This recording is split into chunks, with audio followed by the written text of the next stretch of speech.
3x minus 7 है mod के अंदर और इंटीग्रेशन की लिमिट है 1 to 5। तो इसका इंटीग्रेशन करेंगे हम शॉर्ट ट्रिक से। तो उसके लिए हम सबसे पहले लोअर लिमिट और अपर लिमिट दोनों लिखते हैं और इसके बीच में इसका क्रिटिकल पॉइंट आएगा 7/3। तो 7/3 क्रिटिकल पॉइंट कैसे आएगा कि मॉड के अंदर जो कुछ भी लिखा हुआ है 3x माइनस 7 उसको कर दो 0 के इक्वल, तो उससे x की वैल्यू 7/3 आ जाएगी। ये हो गया हमारा क्रिटिकल पॉइंट। अब हम इसका 1 से डिफरेंस देखेंगे तो वो आएगा 4/3। इसी तरह से अब हम इसका अपर लिमिट 5 से डिफरेंस देखेंगे तो वो आएगा 8/3। अब हमें क्या करना है कि 4 जो ऊपर वाला नंबर है न्यूमरेटर उसका स्क्वायर करना है दोनों में और इन दोनों को करना है प्लस और अपॉन 2। तो इसको सॉल्व करके आंसर आ जाएगा 40/3। dx upon cos X plus A into cos X plus B. दोनों कॉस कॉस है या दोनों है साइन साइन। तब आप इसको बिना इंटीग्रेट करे डायरेक्ट आंसर लिखना चाहते हो तो ध्यान रखो ये छोटी सी ट्रिक कि अगर a और b में मान लो a बड़ा है, हम a को बड़ा मान के चल रहे हैं, तो 1/sin बड़ा नंबर a माइनस छोटा नंबर b ये लिख दो। फिर उसके बाद log और cos लिखेंगे, छोटे वाले नंबर का ऊपर cos x प्लस बी और बड़े वाले नंबर का cos नीचे यानी कि cos x प्लस ए और इस पर मॉड लगा देंगे प्लस इंटीग्रेशन कांस्टेंट, तो ये आंसर आ जाएगा। इसी तरह से इसका 1/sin a माइनस बी तो इसमें भी लिखेंगे, लेकिन इसमें cos cos आ रहा था, इसमें आ रहा है sin sin, तो इसमें बस cos की जगह sin sin आ जाएगा और ये आपका आंसर आ जाएगा तुरंत।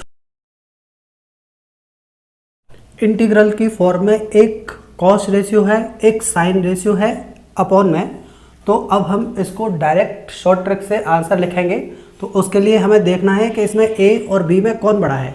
मान लो a बड़ा है तो आंसर इस तरह से लिखा जाएगा 1/cos a माइनस b, यानी कि बड़े नंबर में से छोटे नंबर को माइनस करेंगे, फिर log, अब ऊपर आएगा छोटे नंबर वाला ट्रिग्नोमेट्रिक रेशियो यानी कि sin x प्लस b और नीचे आएगा बड़े नंबर वाला ट्रिग्नोमेट्रिक रेशियो यानी कि cos x प्लस a।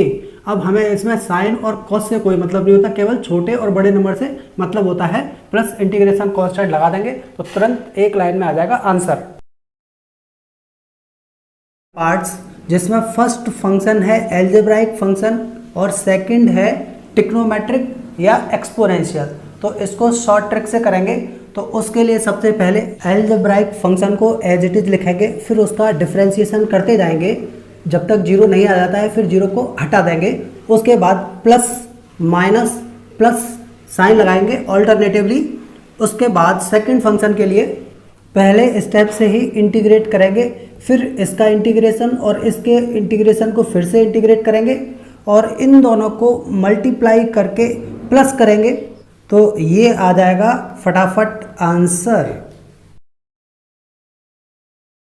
ये है इंटीग्रेशन की बहुत इम्पोर्टेंट फॉर्म। इसमें जहाँ भी होगा फ़र्क केवल a और b का होगा।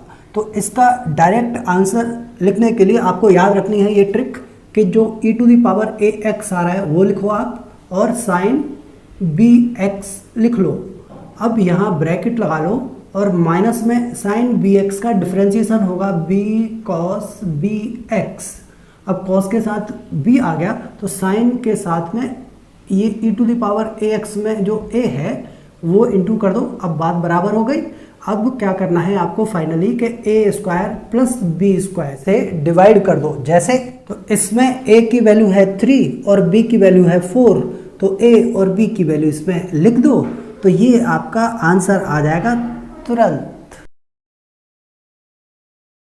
अगर इंटीग्रल इस फॉर्म का है तो आपको क्या करना है कि x² के साथ जो छोटा वाला नंबर है उसको तो आपको लेना है a² और बड़े वाले नंबर को b²। तब a हो जाएगा इसके अकॉर्डिंग √2 और b हो जाएगा √3। तब आपको इसका आंसर लिखना है। तो सबसे पहले ध्यान दो कि अगर इसका हम फॉर्मूला देखें तो क्या होता है 1/a tan इनवर्स x/a।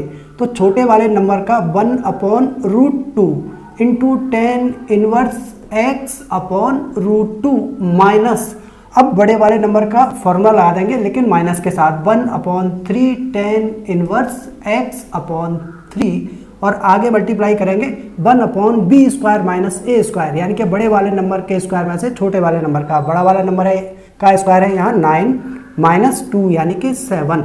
तो ये आ गया आंसर। तो ये है इंटीग्रल की बहुत इंपॉर्टेंट फॉर्म। और किसी भी कंपटीशन में अगर आप इसका आंसर देना चाहते हो डायरेक्ट, तो उसके लिए मैं आपको बताऊंगा ट्रिक। तो ट्रिक है ये कि डायरेक्ट आंसर लिखने के लिए आपको सबसे पहले लिखना है tan इनवर्स, फिर उसके बाद tan x। अब tan x में ऊपर आता है sin x, तो यहाँ sin x का कोफिशिएंट है a², वो ऊपर लिखोगे आप, और नीचे आता है cos x, तो cos x का कोफिशिएंट b², ये नीचे लिखोगे, c² दोनों में प्लस करोगे और रूट लगा दोगे। अब ये जो दोनों चीज़ें आई हैं, इसको यहाँ अंडर रूट के अंदर मल्टीप्लाई करके लिखना है, यानी कि a² plus c² into b² plus c²। तो ये तो हो गया फॉर्मूला। अब इससे क्वेश्चन करेंगे, जैसे यहाँ a² है 3 और cos² x का टर्म नहीं है, तो b² हो जाएगा 0 और c² की वैल्यू 4, इससे कंपेयर करने पे। इसी तरह से a² b² c² की वैल्यू हम निकालेंगे और फिर इस फॉर्मूले में सबकी वैल्यू रख देंगे, तो फटाफट किसी भी क्वेश्चन का आंसर आ जाएगा।